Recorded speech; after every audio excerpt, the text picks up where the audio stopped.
Bienvenue à tous dans Partage ton miracle. Aujourd'hui, je suis avec la révérende, la prophétesse Edwige Ada, qui est une femme d'impact. Elle a des miracles, elle a des témoignages à nous partager. Aujourd'hui, nous allons écouter un miracle en particulier. Tenez-vous prêts à être bénis, ça va être extraordinaire.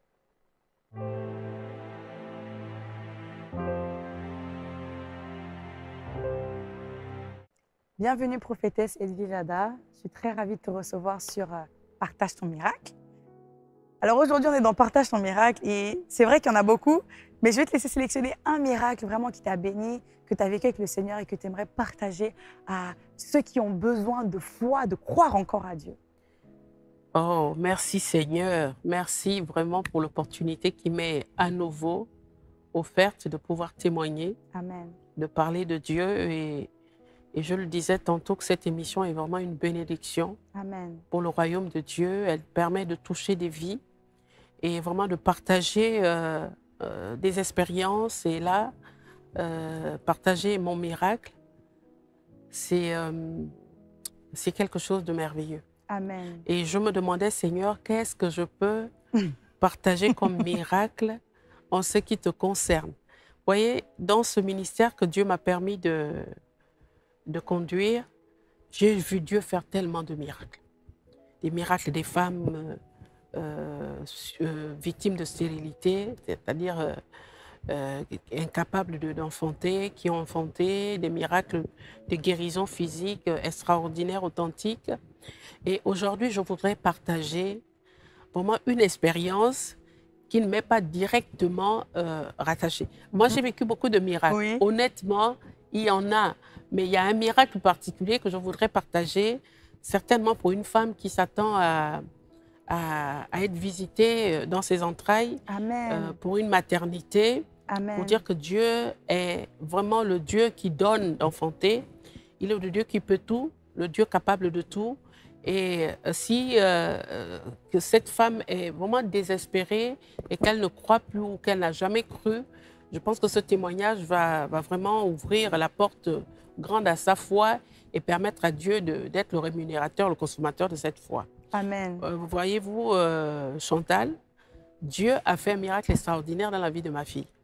Oh! Oui. Waouh! Alors, Je celle-là, je ne m'attendais pas, mais gloire à Dieu. Oui, j'ai envie de parler du témoignage de ma fille parce que quand elle se marie, elle s'est mariée, je le disais dans un autre de mes témoignages, de partage, elle s'est mariée jeune et puis elle se marie et puis elle voit, ça fait des mois qu'elle ne tombe pas enceinte. Et donc, le jour de son anniversaire, on lui fait une surprise avec son papa, mon époux. Et puis là, la surprise tombe sur quoi? Le jour qu'elle a, c'était d'ailleurs la semaine prochaine, le 4 juin, c'était un 4 juin. OK. Elle m'annonce qu'elle est enceinte, donc c'est une très bonne nouvelle, elle venait de se marier, enfin. Et puis, il fallait qu'elle rentre en France pour faire ses visites et vous renouveler son titre de séjour. Et donc, voyez-vous, arrivée à son 3e mois de grossesse, elle vit des difficultés. Elle vit des difficultés, je le dis parce que, pourquoi j'ai voulu faire ce témoignage?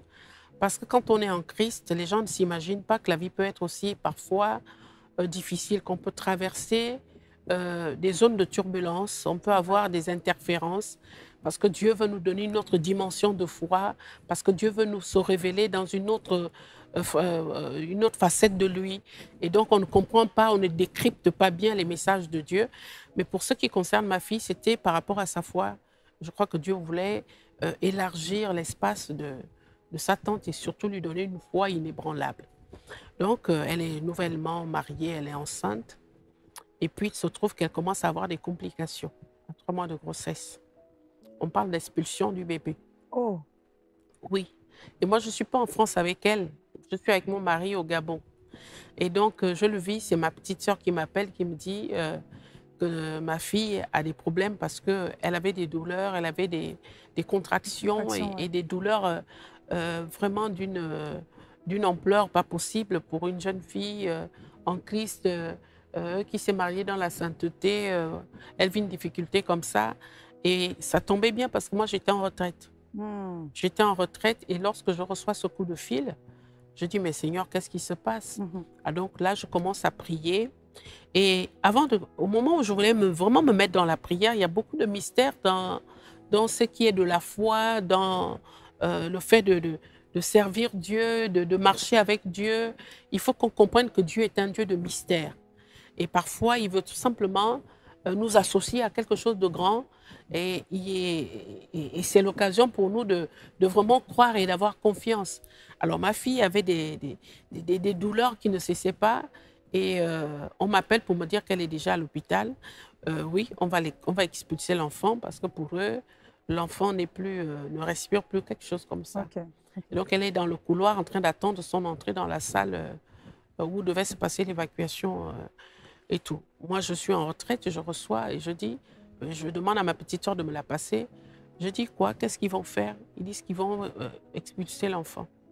Je dis, si cet enfant a été mis dans tes entrailles par Dieu, si c'est Dieu qui a mis cet enfant dans ton ventre, aucun être humain ne pourra l'expulser, même quelle que soit la science. Je l'interdis au nom de Jésus. Je brise ce projet satanique et démoniaque et je sais qu'on va te ramener dans ta chambre. Je te rappelle dans 15 minutes. En effet, je continue à prier. On la ramène dans sa chambre. Et quand je rappelle les 15 minutes suivantes, elle est effectivement ramenée dans sa chambre sous perfusion. Okay. Ils n'ont plus amenée au bloc. Oh. Ça, c'était le début. OK. Parce que le miracle, il va... Voilà. Et donc, le lendemain, on la sort de l'hôpital et repart à la maison. Pour moi, la chose est réglée, le bébé va bien, non. Les douleurs continuent à être intenses. Et puis là, je ne comprends pas. Je dis, Seigneur, qu'est-ce qui se passe? Parce que c'est toujours ma soeur qui m'appelle. Je dis, bon, je vais prier. Prends l'huile d'onction où tu es. L'huile d'onction, prier pour les malades. Oui. Voilà, avec l'huile d'onction. Prends l'huile d'onction, je veux que tu poses tes mains sur le ventre. Je vais libérer les paroles de vie sur la grossesse. Au moment où je commençais à prier, le Seigneur m'a dit, tu pries. Comment il s'appelle? Ah! C'est un inconnu. Oui. Les gens ne comprennent pas l'identité d'un être humain. OK. C'est un inconnu pour qui tu pries, Dieu me dit. Wow. Je rappelle ma fille. Je lui dis, donnez-moi un prénom. Elle me dit, mais à ce stade, maman, on n'a pas encore donné de prénom parce que, bon, ils ne connaissaient pas encore le sexe du bébé. Je dis, donnez un prénom. Elle me dit, mais non, mais maman, on a décidé qu'on donnerait le prénom après l'échographie, après le sexe, quand on aura su le sexe. Je dis, comment ça? Je repars, maintenant je prends ma Bible, je raccroche.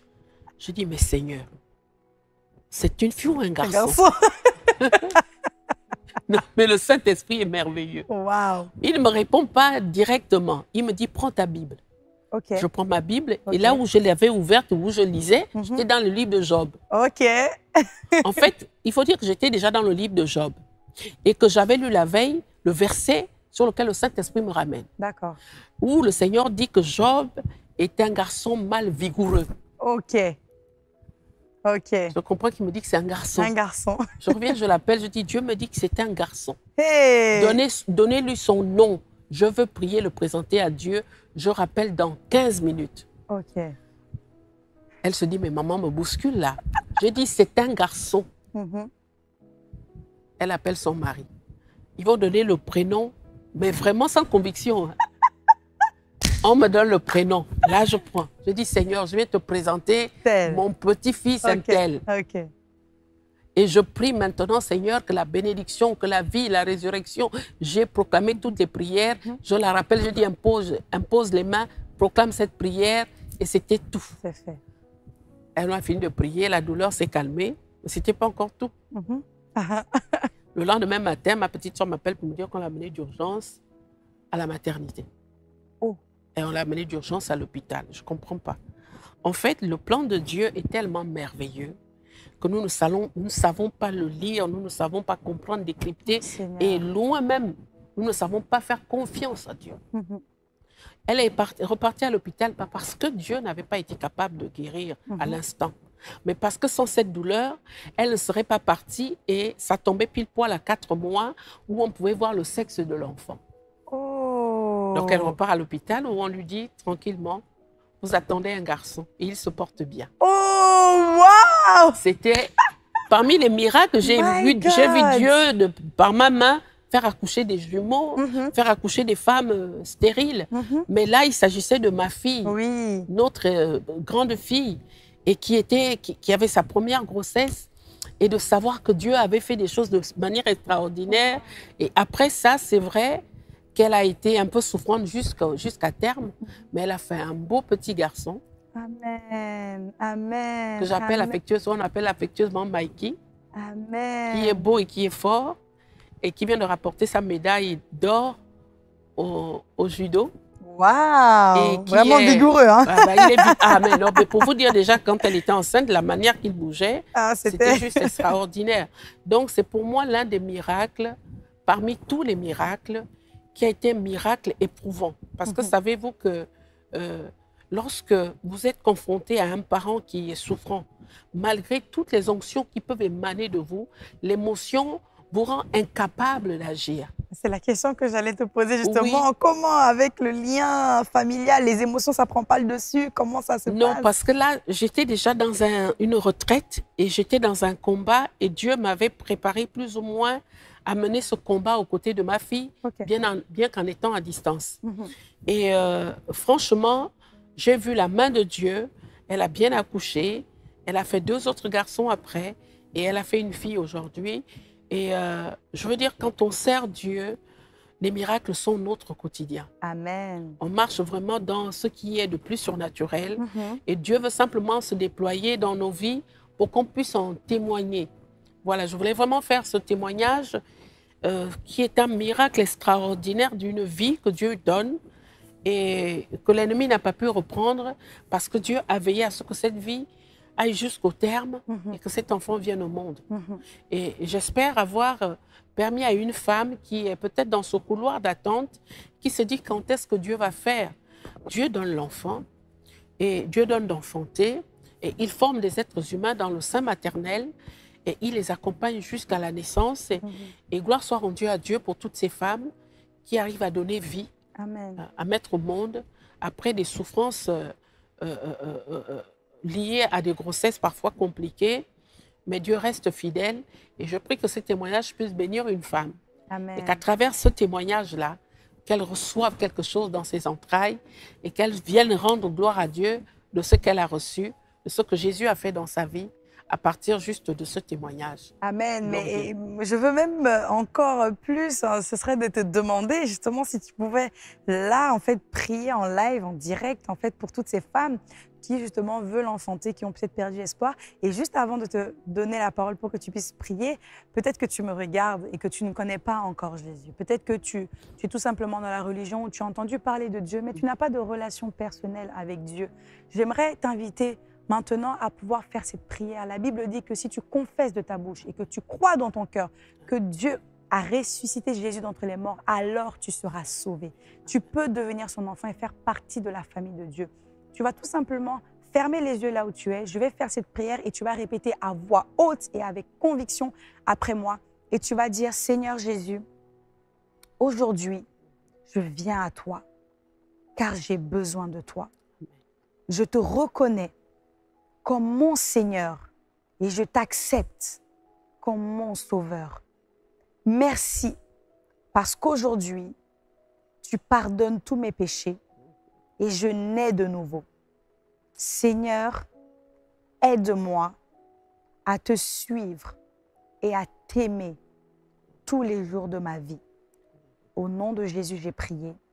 Amen. Amen, amen, amen. Bravo et félicitations. Si tu as fait cette prière, laisse-moi te dire que ta vie ne sera plus jamais la même. Parle à Dieu avec ton cœur. Tu n'es pas obligé de répéter des prières que tu as déjà apprises, mais avec tes propres mots, avec ton cœur, il t'entend et il est là auprès de toi. Amen. Et maintenant, je vais donner la parole à la révérende. Si tu peux justement prier pour toutes ces femmes qui te regardent aujourd'hui et qui s'attendent à voir la main de Dieu agir, si tu peux prier, s'il te plaît, pour eux, afin qu'elles puissent expérimenter le miracle de donner la vie. Amen. Je remercie le Seigneur pour cette opportunité qui vous est donnée, qui nous est donnée, de pouvoir toucher vos vies à travers l'écran, vos téléphones ou à travers la télé, de là où vous nous suivez. parce que Dieu fait des choses extraordinaires. Je bénis le Seigneur pour la vie de mon petit-fils qui a 8 ans aujourd'hui, qui est un brave garçon. Et je sais que Dieu a un plan pour chaque femme, pour toutes celles qui aspirent, qui désirent du plus profond de leur cœur pouvoir donner naissance, être appelée maman. C'est la destinée de toutes les femmes. Mais c'est vrai que parfois il y a des interférences, il y a parfois l'hérédité, il y a des problèmes, il y a des maladies qui rendent certaines personnes incapables, qui empêchent à des personnes de pouvoir connaître cette joie de la maternité et de pouvoir allaiter. Mais je sais que Dieu a un plan pour chacune de vous. Amen. Toi qui me regardes, toi qui écoutes ce témoignage, toi pour qui ce témoignage vient à point nommé, je veux te dire que Jésus est capable de faire. Amen. Ça me rappelle le témoignage de cette famille qui était sous le poids d'une malédiction, d'une sorcellerie, et la mère ne pouvait pas guérir de la maladie, et ses 2 filles se sont retrouvées stériles. La première souffrait de stérilité secondaire, et l'autre également n'arrivait pas à avoir des enfants. Mais Dieu va effectivement, par cette grâce-là, les toucher à travers ma personne. Amen. Et dire à l'une, tu vas enfanter un garçon, et l'autre, tu vas faire des jumeaux.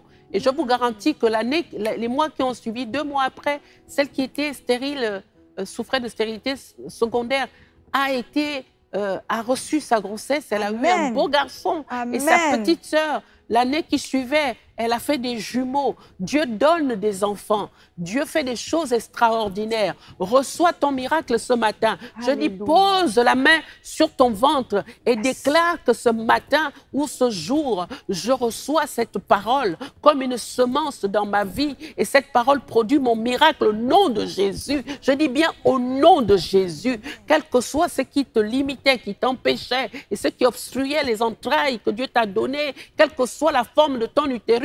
Je connais également cette femme dont l'utérus était ultra plat. On disait qu'elle ne pouvait pas enfanter. Mais pourtant, en 2006, elle fait partie des femmes qui ont reçu le miracle de l'enfantement. Elle a fait un beau garçon qu'elle a nommé Zoé. Dieu donne d'enfanter. Reçois ton miracle. C'est ma parole pour toi. Ce n'est pas une prophétie, mais c'est une parole d'impulsion qui accompagne le miracle et le surnaturel dans tes entrailles. Et tu peux sentir le feu de Dieu. Le feu de Dieu, comme cette femme qui a senti les entrailles brûlées par la visitation, la main de Dieu, et elle savait qu'elle recevait sa délivrance. Peut-être que tu n'as plus de trompe, peut-être que tu as vraiment une trompe, ou tes trompes sont bouchées, comme parfois on peut le dire, mais Dieu est celui qui a créé tes trompes et qui t'a donné tout cet appareil-là, cet utérus-là, pour que tu puisses vivre l'expérience de la maternité. Reçois ton miracle vraiment à cet instant au nom de Jésus. Et je sais que l'année prochaine, à la même heure, si ce n'est à la même période, tu rendras témoignage de l'amour et de la miséricorde de Dieu qui est venu te donner, toi, d'être maman, et pourquoi pas de compléter le nombre de tes enfants. Et quel que soit ton âge, il est le Dieu d'Abraham. Amen. Alors, je sais que tu as reçu et tu peux juste dire « Merci Seigneur, j'ai reçu son miracle et je viens le sceller par le sang puissant de Jésus-Christ et je rendrai témoignage l'année prochaine. » Et nous disons « Amen. » Amen, amen, amen, amen. Donc, chère femme, moi, j'acclame déjà pour toi et je te dis félicitations. Félicitations pour le bébé, félicitations pour les enfants que Dieu t'a déjà donnés. Alléluia, gloire à Dieu. Merci beaucoup pour ce miracle qui m'a moi-même édifié, béni, et ça nous aide. En fait, ça nous bénit toujours d'être fortifiés parce que ça fortifie notre foi, de se dire que, de toute façon, si on rencontre ce genre de cas, non, on sait que la parole de Dieu est puissante et le Seigneur va agir. Merci beaucoup, prophétesse, pour ce miracle. Que Dieu te bénisse abondamment. Au service du Seigneur. Alléluia. Avec toute la gloire. Amen. Merci à vous de nous avoir suivis. Vous pouvez nous suivre sur nos différents réseaux, sur Instagram, Partage ton histoire, sur la chaîne YouTube Évangile TV, également sur la chaîne YouTube Partage ton histoire pour plus de témoignages qui vont vous bénir. Et bien sûr, j'attends votre témoignage. On attend avec impatience votre témoignage. Et si vous êtes un homme et que vous avez pensé à quelqu'un dans votre entourage qui a besoin d'écouter ces témoignages, partagez au maximum. Vous tous qui suivez, partagez au maximum pour que la gloire de Dieu puisse se manifester dans la vie de chacun de ses enfants, en fait. Alléluia. Que Dieu vous bénisse. Et si d'ailleurs, si c'est un homme, sans vouloir vous couper, Dieu visite aussi les hommes. Amen. Si c'est vrai. C'est vrai. Dieu rende l'homme très fertile pour qu'il puisse effectivement féconder son épouse et avoir ses enfants. Amen. Voilà le miracle, homme comme pour femme. Amen. Dieu vous rend fécond. Alléluia, gloire à Dieu. On se retrouve pour un prochain témoignage dans Partage ton miracle. Venez découvrir des parcours de vie bouleversants, des témoignages poignants dans l'émission Partage ton histoire, animée par Chantal, tous les lundis à 20 h sur EVTV.